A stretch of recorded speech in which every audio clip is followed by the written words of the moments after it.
Bonsoir à tous, bienvenue sur Grand Lille TV, votre chaîne d'infos en continu de la métropole lilloise. Et justement, on fait le point sur l'actu de ce mercredi 23 janvier.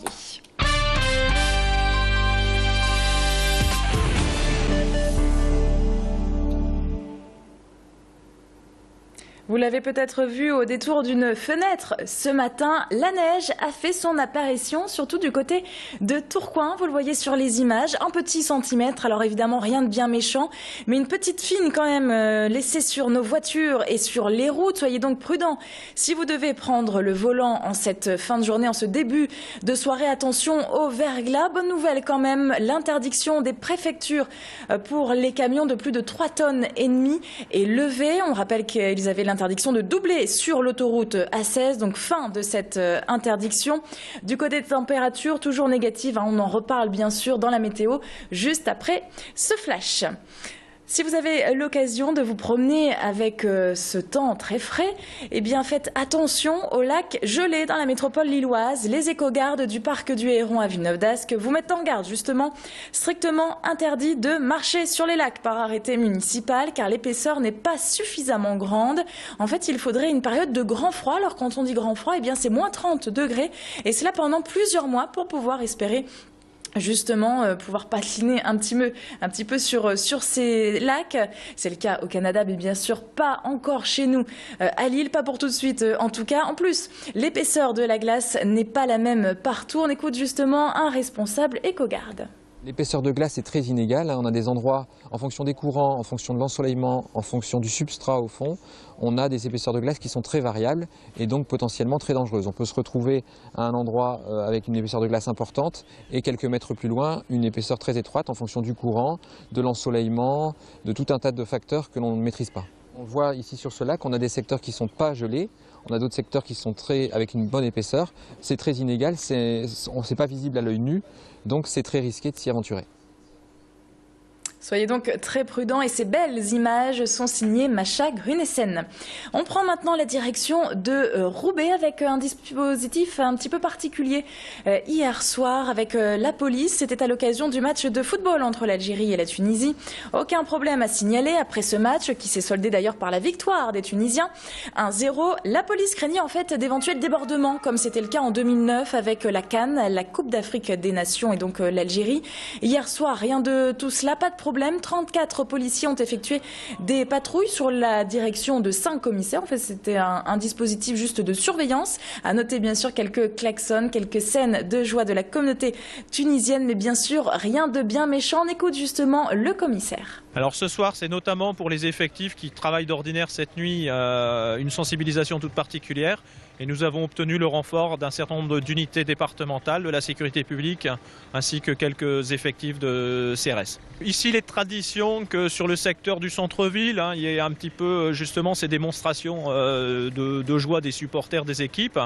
Et on connaît ça aussi un petit peu sur un autre point de la commune de Lille. Voilà. Mais sur la métropole, ce sont ces deux secteurs. Et ce dispositif pourrait être reconduit samedi à l'occasion du deuxième match de l'Algérie. L'équipe de Vaïd Halilhodžić pourra se rattraper puisqu'ils vont jouer contre le Togo. On reste dans le domaine de la sécurité et du secours avec cette fois les pompiers et le SDIS. Nous avons visité le centre technique départemental situé à Hennevelin ce matin. Cette visite, en fait, c'était l'occasion de nouer des liens avec les médias, presse écrite, télé ou radio. Une étape importante pour comprendre comment fonctionnent les soldats du feu au quotidien. Alors on parle souvent de l'actualité, malheureusement, des incendies ou des accidents. En chiffres, le SDIS, qu'est-ce que c'est ? Plus de 2000 sapeurs-pompiers professionnels, plus de 3800 sapeurs-pompiers volontaires, 122 centres, un budget de 240 millions d'euros pour cette année 2013. Et la moyenne d'intervention des pompiers, justement, eh bien, elle est de 9 minutes. Je vous propose d'écouter le président du conseil d'administration du SDIS. Le SDIS du Nord s'engage à ce que tous les habitants du Nord ont accès au secours en moins de 15 minutes. Et ce qui fait que nous avons des centres de secours qui sont répartis sur le territoire en fonction de cette réponse opérationnelle, c'est-à-dire la présence des sapeurs-pompiers auprès de la population dans ce délai imparti. Il faut savoir que les délais d'intervention sont bien sûr pratiquement tous en dessous de 10 minutes. Un sujet de Mathilde Espinasse. Et sans transition, on termine avec un mot d'orientation. La nuit de l'orientation est programmée ce vendredi à la CCI Grand Lille. Ça vous concerne, vous, jeunes, si vous cherchez une formation et surtout si vous cherchez votre voie, votre futur métier, eh bien c'est l'occasion de vous renseigner, de rencontrer les professionnels. Hier, une conférence a eu lieu sur le thème la mobilité, une solution pour l'emploi, au programme des échanges sur l'importance justement de la mobilité dans la construction d'un parcours scolaire et professionnel.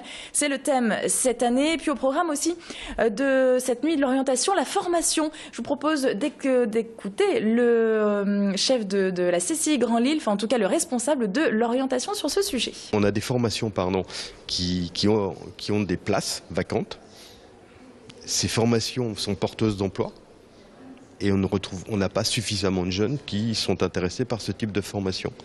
Je veux dire que c'est quand même un peu dramatique, mais c'est vrai qu'on a des formations qui n'existent peut-être par exemple qu'un seul exemplaire dans certains établissements.